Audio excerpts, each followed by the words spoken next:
तो स्वागत है दोस्तों नए वीडियो में। तो दोस्तों मैं पिछले कुछ दिनों से काफ़ी सारे रिव्यू देख रहा था वांटेड 3D मूवी पार्ट 2 का। तो सोचा मैं भी चलो देख ही लेता हूँ। अब देखने के बाद मैंने इस मूवी को देख के मैंने सिर पकड़ लिया भाई। और ये मूवी देखने में मतलब जितना इसकी हाइप बनी हुई थी उससे कम ही हाइप के साथ ही ये मूवी मतलब बहुत ही बकवास स्टोरी के साथ ही ये आई है। लेकिन इसके जब मैंने और भी सीन देखे तो भाई मैंने सोच लिया यार एक बार इसके बारे में थोड़ा कुछ बात करी जाए। कुछ कुछ सीन देखे मैं तो सच में समझ नहीं आ रहा कि भाई क्या है ये, क्या सोच के मतलब मीमो चक्रवर्ती ने भाई बोला कि ये कितनी हॉरर होगी, सस्पेंस होगा इसमें और क्या क्या हॉरर एलिमेंट्स दिखेंगे। अब ये देख के तो मुझे कुछ समझ नहीं आया, पर फिर भी चलो देखते हैं। आगे मैं इस वीडियो में बताऊंगा कि भाई क्या क्या सीन इसके मुझे बेकार लगे। हेलो एवरीवन, मैं हूँ Mimoh Chakraborty and I am now on the sets of wanted ghosts of the past. It's the sequel to wanted 2। जैसे आप देख रहे हैं, ये देखिए सेट है, this is the entire set, you all are here and मैं बहुत ही एक्साइटेड हूँ because we are shooting the sequel after more than 13 years and I will keep giving you sneak peeks of the shoot. थोड़े से details आपको देते जाऊँगा because the release is going to be coming very very soon. मैं बहुत ही excited हूँ, I hope आप लोग भी उतने ही एक्साइटेड हो। तो yes, come along with me and जैसे आप देख रहे हैं कि मेरे कैरेक्टर को अभी चोट लगी है, क्यों लगी है वो तो मैं आपको बता नहीं पाऊंगा, that you have to go and see the film for that. और आई एम वेरी एक्साइटेड, बहुत ही थ्रिलिंग सीक्वेंस है, it's a very scary sequence and of course जितने भी वीडियोस दूंगा आपको हिंट्स देते जाऊंगा। So I really hope you enjoy that. So this is me Mimoh in the sets of wanted.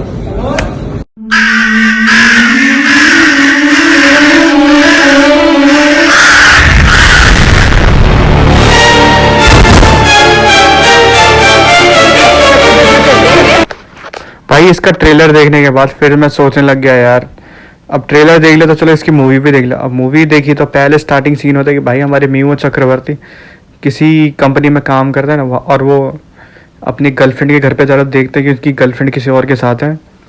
Starting scene में देखने के बाद तो समझ आए कि भाई हमारा ये मीमो सैड है।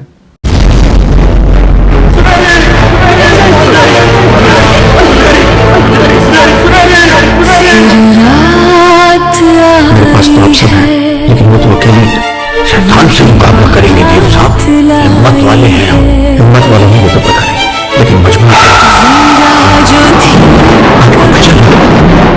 मेरी जिंदगी का मकसद बन चुका। इस मूवी का सबसे बेकार पॉइंट जानता क्या होता है? सबसे बेकार पॉइंट आता है इसका VFX और CGI। पूरी मूवी देख के लगता है कि मतलब भाई या तो AI जनरेटेड है या तो CGI या VFX बहुत इस्तेमाल कर रहा है। एक एक सीन में लग रहा है कि मतलब VFX भर भर के इस्तेमाल है। अब जैसे कि मैं एग्जांपल दूँ तो एग्जांपल पहला है कि मतलब स्टार्टिंग सीन में जब हमारे मीमो चक्रवर्ती गाड़ी से जा रहे थे तो किसी जंगल से जा रहे थे। अब जंगल से जाने के बाद तो देखते हैं कि मतलब वो जिस जंगल से जा रहे सडनली वो दिन से अंधेरा हो गया और लगा कि मतलब इसका कोई सेंस तो बनता नहीं है। फिर जब आगे जाता हूँ मैं महल के शॉट्स दिखते हैं। पहले महल देखने में थोड़ा रियलिस्टिक लगा, लेकिन जब थोड़ा सा और आगे जाता है तो दिखने में लगता है कि मतलब पूरा बैकग्राउंड ही VFX से ही है। किसी ग्रीन स्क्रीन पे ही महल का ऐसी मतलब एंट्री होती है ना, वैसी एंट्री लग रही थी और पूरा महल देख के लग ही नहीं रहा कि भाई ये कैसे मुंह कर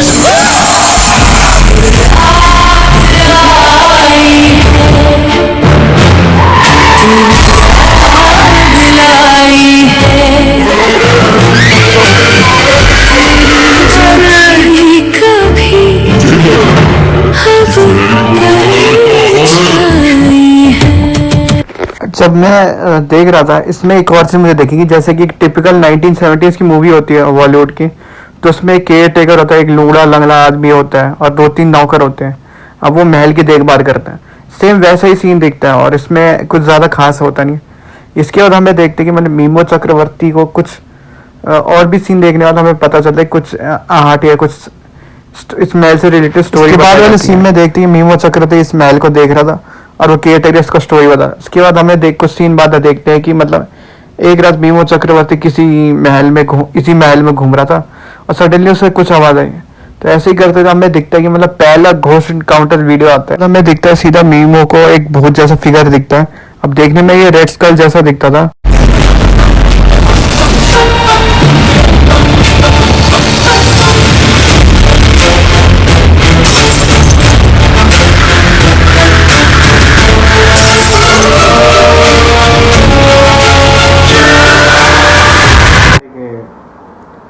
प्रोफेसर दोस्त I know there's something wrong there.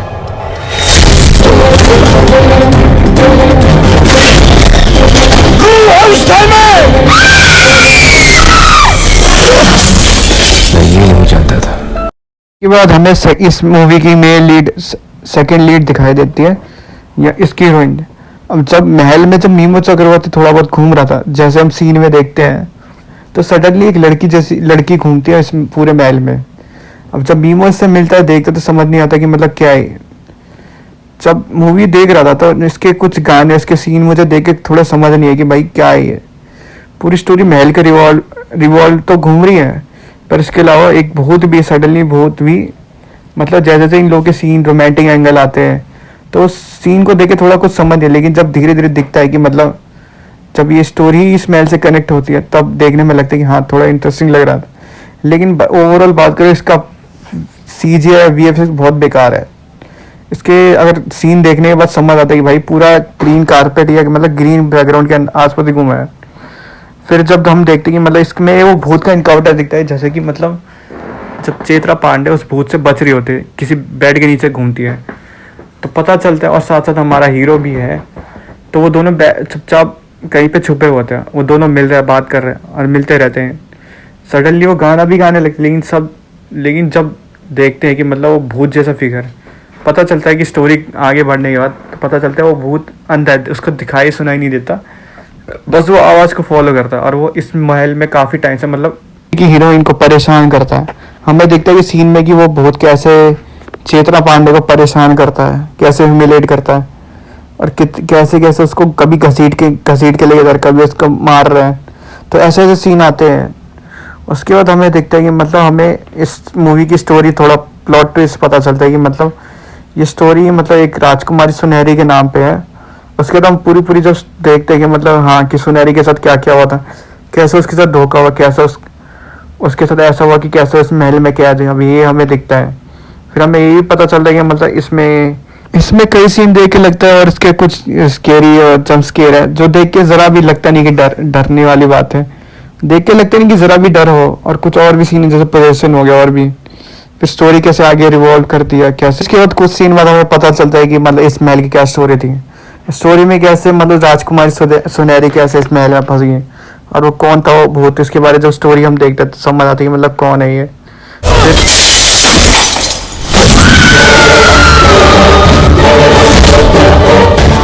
बीच में खड़ा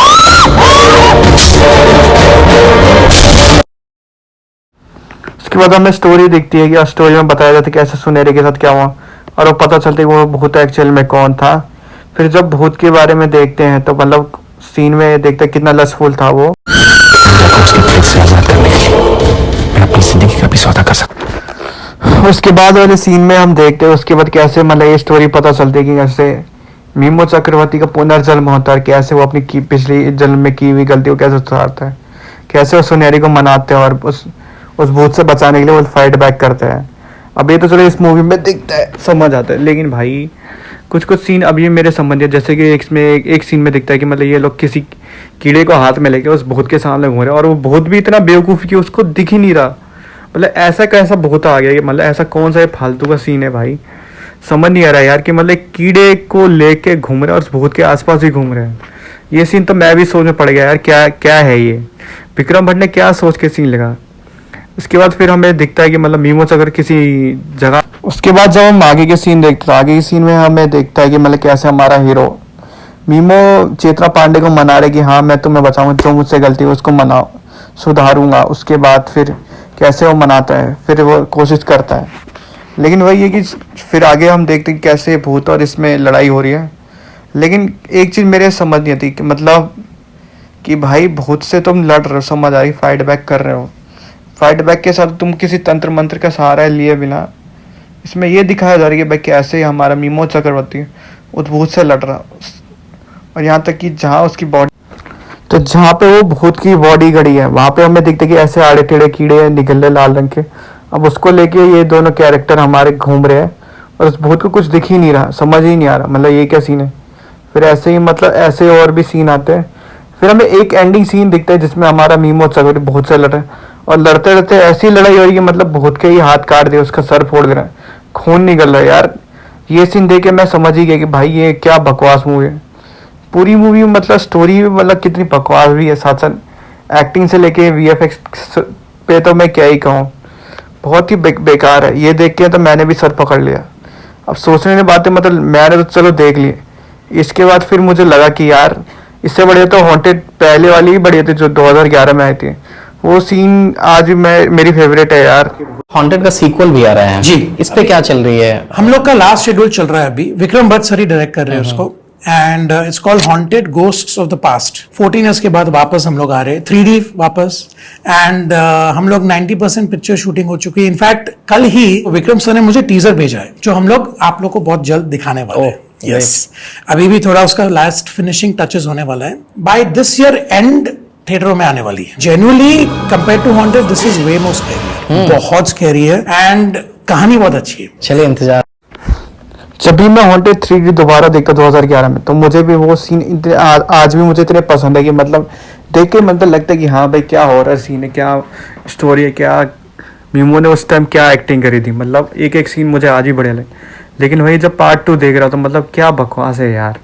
स्टोरी भले ही सेम है और कैरेक्टर भी लगभग कुछ सिमिलर ही है, लेकिन ऐसी बात नहीं कि मतलब, लेकिन वही है ना यार, पहले वाली मूवी ज़्यादा बढ़िया थी, ये तो मतलब बकवास ही है। इसको क्या बनाया है यार। इसके बाद फिर ये पब्लिक के रिएक्शन भी आए, मैंने देखे भी, काफ़ी सारे देख के भी बोल रहे कि भाई क्या बकवास मूवी है। और इसमें मीवो का ओवर कॉन्फिडेंस भी बहुत दिख रहा था। अब देखने के बाद पता चलता है कि भाई वीएफएक्स को लेके थोड़ा बहुत बोल रहे हैं, उनको क्या कहना चाहेंगे आप? वीएफएक्स के बारे में आप जो देख रहे हैं, आप फिल्म टिकट खरीदिए, हाँ। फिल्म देखिए और फिल्म देखने के बाद मुझे बताइए। Thank you. तो मैं देख रहा था मतलब मीमो चक्रवर्ती के कई सारे मैंने पॉडकास्ट देखे और कुछ इंटरव्यूज भी देखे, कैसे मीमो अपनी स्टोरी बता रहा था, कैसे उसको हॉन्टेड 3D के बाद कैसे और भी मूवीज़ मिल नहीं रही थी, कैसे उसको मतलब एक तरह से साइड लाइन ही गया। अब उसके बाद फिर उसने बताई कैसे हॉन्टेड 3D की पार्ट 2 का अनाउंस भी कैसे बता रहे थे, कैसे ये सीन्स और कैसे ये मूवी कितनी हॉरर होगी। वो तो चलो ठीक है। अब फिर जब टीजर आया, फिर उसके बाद जब मूवी देखी तो मुझे तो खास कुछ समझ नहीं आया। लेकिन वही बात है ना, मीमो को इतने टाइम से चलो मूवी नहीं मिली, उसके बाद बॉलीवुड ने साइड लाइन की, चलो ठीक है यार। लेकिन वही है ना, इनकी मूवी भी तो फ्लॉप हुई थी, एक जिम्मी शायद से आई थी या और कोई भी करी हो। अब मैंने तो ज़्यादातर जिम्मी के बारे में सुना था। अब चल इसके बाद फिर 14 साल बाद अब इनकी मूवी आई, फिर यार देखने वाली बात आती कि मतलब इतने टाइम से भाई ये बंदा था मिथुन चक्रवर्ती का बेटा और उसको फिल्म ना मिले, ऐसा हो नहीं सकता यार। जिसका बाप ऑलरेडी इतना बड़ा लेजेंड है, टीवी शोज़ और मूवीज़ में आ चुका है यार, अभी भी एक्टिव है, पॉलिटिक्स में एक्टिव है।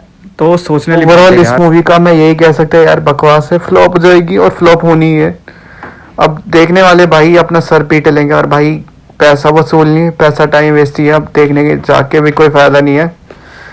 इससे बढ़िया तो भाई ऑब्सेशन ही ना देख लूँ, वो तो इससे भी बढ़िया यार। जब मैंने देखा था यार, मुझे तो मज़ा आ गया देख के, क्या मूवी बनाई यार, सच में उसके एक एक सीन देख के मुझे तो मज़ा आ गया। जहाँ तक मैंने हॉरर स्टोरी देखी है बिल्कुल बेकार है, मुझे कुछ हॉरर नहीं लगा। मैंने बहुत हॉरर मूवीज देखी हैं। बिल्कुल भी नहीं यार, हॉरर फिल्म थी यार, डर जाओ यार। बॉलीवुड में मजा नहीं है ना। ओवरऑल इस मूवी का मैं कहूँ ना स्टोरी अच्छी है, ना एक्टर्स की एक्टिंग अच्छी है, या तक कि ना गाने भी ठीक ठाक है, या तक कि भाई भूत का मतलब क्या ही कहीं यार, भूत का तो मजाक ही उड़ा रखा है। हॉरर स्टोरी के नाम पे कुछ है, ब्लैक मैजिक के नाम पे कुछ नहीं है भाई। ये मूवी बकवास है, सीक्वल तो कहना ही बेकार है। इससे बढ़िया तो 2011 वाली ठीक थी, वो इससे तो कई गुना बेटर है यार। आज भी वो सीन देख के यार मजा आ जाता है।